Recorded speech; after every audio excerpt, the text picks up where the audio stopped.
تو آج کل ایک سوشل میڈیا پہ ایک پنڈی کے پیر ہیں، وہ مائک کے اندر باقاعدہ وہ شف کر دیتے ہیں اور لوگ جو ہیں وہ ہزاروں میں لائنیں لگا کے کھڑے ہیں، تو آپ سمجھتے ہیں کہ یہ جعلی پیر جو ہے؟ آپ کے علم میں ہے کہ یہ جو مسمرزم ہے جی اور اس قسم کے یہ جادو اور یہ تسخیر، یہ چیزیں یہ شیاطین کے پاس بہت زیادہ ہے، جی یہ بہت ہے۔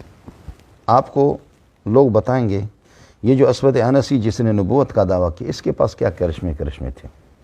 مسیلمہ کذاب 200 سال سے زائد اس کی عمر تھی، اس کے پاس کیا کرشمے تھے۔ اور ذو عمر اور ذو کلا، بخاری میں ان کا تذکرہ آتا ہے، جیسے کہ حضرت جریر بن عبداللہ البجلی کے ہاتھ پہ وہ مسلمان ہو گئے۔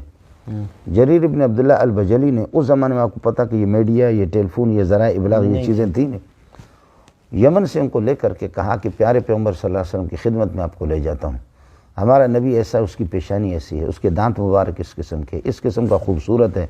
جریر بن عبداللہ البجلی وہ خود اتنے خوبصورت تھے، اس کے بارے میں مشہور تھا کہ یوسف احد الامہ، حضرت عمر نے فرمایا کہ اس امت کا یوسف یہی ہے۔ تو جب ان کو لے کر کے ان کے پاس اتنے کرشمے تھے وہ زمانے جاہلیت کے، انہوں نے کہا آپ جس نبی کا تذکرہ کر رہے وہ اتنا خوبصورت ہے، اتنا خوبصورت ہے، تو ہمیں مدینہ نہ لے جاؤ، اس کا انتقال 3 دن پہلے ہو چکا ہے۔ یہ بخاری میں موجود ہے۔ آپ دیکھیں نا کہ نہ ٹیلی فون ہے نہ کچھ ہے، کچھ بھی نہیں۔ کہتا آپ جس نبی کا نقشہ ہمارے سامنے پیش کر رہے ہیں، ہم غلام ہیں، آئیں گے ملیں گے، ابو بکر سے ملیں گے، لیکن یہ ہے کہ آپ کے دیگر دوستوں سے فی الحال ہماری مصروفیت ہے، مسلمان تو ہو گئے جریر بن عبداللہ البجلی کی، یہ بخاری آپ کو سنا۔ لیکن یہ کہ جس شخصیت اور جس عظیم ہستی کا ذکر خیر آپ کر رہے ہیں، اس کا انتقال ہو گیا۔ چنانچہ جریر بن عبداللہ البجلی وہ تو چونک گئے، ان کو تو ہلا کر کے رکھ دیا کہ وہ جیسے آگے وہ گئے، قافلہ آگے، کسی قافلے سے پوچھا کہاں، قافلہ والے بھی افسردہ ہے، کہاں سے آ رہے؟ مدینے سے آ رہے، کئی دن سے وہاں سے نکلے۔ پیارے پیغمبر کا کیا حال ہے ان کا؟ تو وہ کہنے لگے کہ جی 3 دن پہلے اللہ کو پیارے ہو گئے۔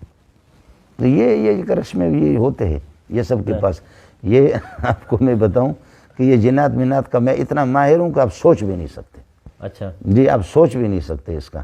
اور بلکہ آپ کو یہ بھی بتاؤں کہ اگر آپ زیادہ مجھے چھیڑیں گے نا، تو میں جن کو یہاں سے امریکہ میں کہہ دوں گا کہ تو نکل جا، انشاءاللہ جائے گا، لیکن میں یہ کم کرتا نہیں ہوں۔ اچھا سمجھے، یہ کسی کی صداقت کی دلیل نہیں، یہ اس کی پیری کی نہیں ہے۔